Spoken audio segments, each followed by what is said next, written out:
नमस्कार दोस्तों, मैं इंजीनियर मुन्ना आपको स्वागत करता हूं अपने यूट्यूब चैनल मुन्ना बाबू मिक्सिंग पर। आज मैं बताने वाला हूं कि यहाँ पे जो स्लैब का कास्टिंग हो रहा है, तो जब हम अपने स्लैब का कास्टिंग करते हैं तो कास्टिंग करने से पहले हमें क्या क्या ध्यान देना चाहिए, क्या क्या गलती नहीं करना चाहिए, ताकि हमारा स्लैब मजबूत रहे और किसी प्रकार का कोई नुकसान ना हो। तो चलिए मैं दिखाता हूँ और बताता हूँ कि स्लैब कास्टिंग करते समय हमें क्या क्या ध्यान देना चाहिए। फर्स्ट ऑफ ऑल, सबसे पहला जो चीज़ मुझे ध्यान देना रहता है अपने स्लैब कास्टिंग के समय, वो सबसे पहला चीज़ होता है हमारा जुगाड़। जो हम प्रॉप्स लगाते हैं, यानी जो फॉर्म वर्क करके जो मतलब सेटरिंग लगाकर जो हम उस सेटरिंग के नीचे अपना जो जुगाड़ लगाते हैं, जो बल्ली लगाते हैं, जो प्रॉप्स लगाते हैं, वो पूरा अच्छे से लगाना चाहिए, ताकि जब भी आपका स्लैब कास्टिंग हो रहा हो, जब आप स्लैब कास्टिंग कर रहे हो तो उस पर जब लोड है तो आपका बल्ली लपे ना, टेढ़ ना हो, बैंड ना हो। इस तरीके से आप जुगाड़ पूरा अच्छे तरीके से लगाए, नहीं तो आपका स्लैब जो है अप डाउन हो सकता है, ऊपर नीचे हो सकता है। अब आपका सीलिंग ऊपर नीचे हो सकता है। इसलिए सबसे फर्स्ट ऑफ ऑल सबसे इम्पोर्टेंट चीज़ है आपका जो प्रॉप्स लगाते हैं, जो जुगाड़ लगता है, उसको अच्छे तरीके से लगाना चाहिए, ताकि आपका जब कास्टिंग करे स्लैब तो आपका स्लैब ऊंचा नीचा, ऊपर नीचे ना हो और ऊंचा नीचा ना हो। और दूसरा चीज़, जब भी आप स्लैब कास्टिंग करें, जैसा कि आप यहाँ देख सकते हैं, कास्टिंग करने से पहले हर 1 मीटर स्क्वायर पे आपका कवर देना चाहिए, कवर ब्लॉक देना चाहिए। और जो हमारे स्लैब में कवर ब्लॉक जो यूज होता है, कवर ब्लॉक जो यूज होता है 20 mm का, मतलब 20 mm का यूज होता है कवर ब्लॉक। जैसा कि आप देख सकते हैं यहाँ पे हर जगह पे 1 मीटर स्क्वायर पर कवर ब्लॉक दिया गया है। और दूसरा चीज़, जब भी आप सेटरिंग करें तो सेटरिंग में जो आप प्लाई का यूज करते हैं, 2 प्लाई के बीच में टेपिंग आपका अच्छे से होना चाहिए। टेपिंग का मतलब जो टेप से उसको साटना चाहिए, ताकि आप जब कंक्रीटिंग करें तो उसका जो वाटर सीमेंट का जो रेशियो है वो नीचे ना चला जाए, इससे गैप कहीं गैप ना रह जाए। इसलिए आप सेटरिंग में आप टेपिंग अच्छे से करें, नहीं तो आपका जो रूफ है, जो आपका छत है, देखते होंगे कभी कभी ढलाई होने के बाद जब इसमें क्यूरिंग किया जाता है, पानी पटाया जाता है, उसमें आपका छत चुने लगता है। तो मेन कारण वही होता है कि आपका जो प्लाई यूज किया गया था, जो प्लाई का जॉइंट था, वहाँ पे टेपिंग अच्छा से नहीं किया गया, जिसके वजह से आपका छत चुने लगता है।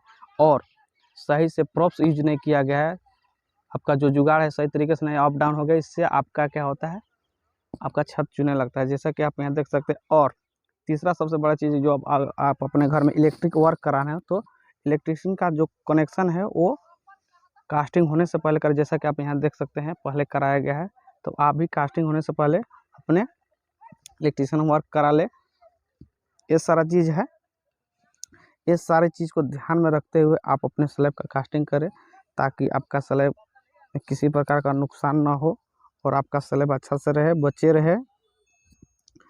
और यहाँ पे 2 वे स्लैब का कास्टिंग हो रहा है। जैसा कि 2 वे स्लैब कैसे निकलता है, जैसा कि लॉन्गर स्पान, या मतलब जो लंबाई है उसमें आप चौड़ाई से भाग देंगे। अगर 2 से अधिक आ गया तो आपका 1 वे स्लैब, और 2 से कम आ गया तो आपका 2 वे स्लैब। तो इसका 2 से कम है क्लियर स्पान, इसके लिए आपका 2 वे स्लैब का कास्टिंग हो रहा है। जैसा कि आप यहाँ देखते हैं हर जगह पे आपने यहाँ पे देखिए क्रैंक मारा गया है, बेंड किया गया है।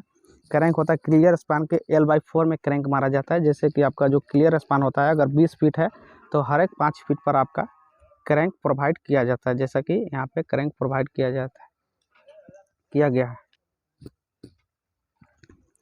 अगर स्लैब में आप कवर ब्लॉक का यूज नहीं करते हैं तो आपका स्लैब है, जैसे जब देखे होंगे कास्टिंग होने के बाद 1 साल 2 साल के बाद आपका रड दिखने जाता है। इसलिए आपका कवर ब्लॉक बहुत ज़रूरी है, कास्टिंग से पहले कवर ब्लॉक का यूज करना। जैसा कि यहाँ पे हर रड के नीचे कवर ब्लॉक यूज किया है, तो आप भी अपने घर का जब कास्टिंग करा रहे हैं तो कवर ब्लॉक का यूज जरूर करें। नहीं तो 2 4 5 साल देखते होंगे कि चारों तरफ, जैसे कि आप इधर जो छाजा निकाला रहता है, उधर चारों तरफ 2 साल 3 साल में आपका पूरा रड दिखने लगता है। इसलिए आप कास्टिंग के समय कवर ब्लॉक यूज करें और सेटरिंग ऑयल का भी यूज करें, ताकि आपका जो रूफ है, आपका जो सीलिंग है, वो पूरा स्मूथ कवरे, पूरा बराबर कवरे। इसके लिए आप ये सारा चीज़ ध्यान दें और प्रॉपर तरीके से इसमें आपका वाइब्रेटर का यूज करें। जैसा कि आप यहाँ पे देखिए वाइब्रेटर मशीन रखा गया है, वाइब्रेटर का यूज हो रहा है।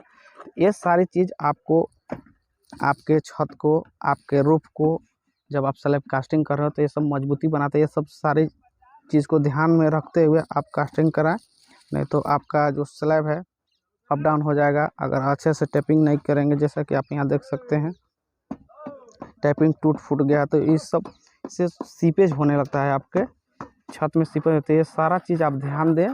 और स्लैब जब कास्टिंग कर रहे हो, कास्टिंग से पहले कवर ब्लॉक दें, इसके बाद कवर ब्लॉक तो सही से जुगाड़ लगवाएं, इसके बाद आप इसमें वाइब्रेटर का यूज करें। जब कास्टिंग और सही से आप नीचे देखें कि आपका जो प्रॉप्स है सही तरीके से है कि नहीं है, ये सारी चीज़ है। तो ये सारी मटेरियल यूज हो रहा है कि नहीं, ये सारा चीज़ का ध्यान देना, हमको ध्यान रखना है। जैसा कि आप देख सकते हैं यहाँ पे सीमेंट सैंड एग्रीगेट ये सही मात्रा में डाला जा रहा है कि नहीं, इसका रेशियो का पूरा ध्यान रखना है, ख्याल रखना है। ये सारी चीज़ को आपको ध्यान में जैसा कि आप देख सकते हैं मिक्सर मशीन में सीमेंट सैंड एग्रीगेट सारा चीज़ को डाला जा रहा है। ये सारी चीज़ आपको ध्यान में रखते हुए अपने स्लैब की कास्टिंग करें, ताकि आपका जो सीमेंट सैंड एग्रीगेट का जो रेशियो है, अगर रेशियो अच्छे तरीके से नहीं होगा तो आपका जो स्लैब होगा वो मजबूत नहीं होगा। उसका रेशियो अगर पालन नहीं होगा, जैसे हम देखते हैं लेबर लोग यहाँ पे तगाड़ी में सीमेंट, तगाड़ी से एग्रीगेट और बालू सारा चीज़ का यहाँ पे मिक्सर मशीन में डाला मिक्सिंग किया जा रहा है। तो ये सारी चीज़ें आप ध्यान दें ताकि आपका जो स्लैब है इसी प्रकार के